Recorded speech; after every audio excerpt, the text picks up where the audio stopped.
Davom etamiz. To'g'ridan to'g'ri efir Zo'r TV telekanali ertalabdan salom studiyasi va oshxonadamiz. Oshxonada qaynona kelinlarimiz bizga nonushta tayyorlab berishyapti. Nima tayyorlaymiz? Hozir biz sirguruch qilamiz. Shirguruch. Shirguruch.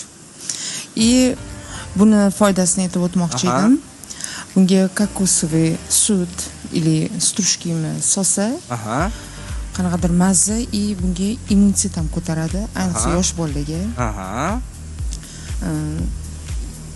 Soch to'kilishlarini anaqasiga foydasi ko'p.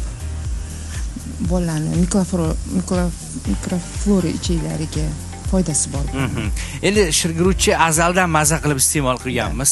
Hozir bananlar bilan, turli mevalar bilan, yong'oq mayizlar bilan ham tayyorlab berishyapti. Bugun ham boshqachasini tayyorlaymiz. Kokos mazasi keladiganini tayyorlab berishadi.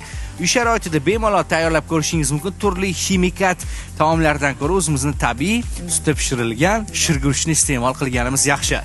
Davom etamiz, studiyaga qaytamiz. Studiyada esa Diyora raqs ansamblining jajji go'zal qizaloqlari, bolajonlari tashrif buyurishgan.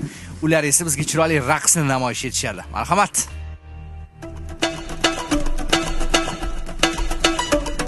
Hey, pesa.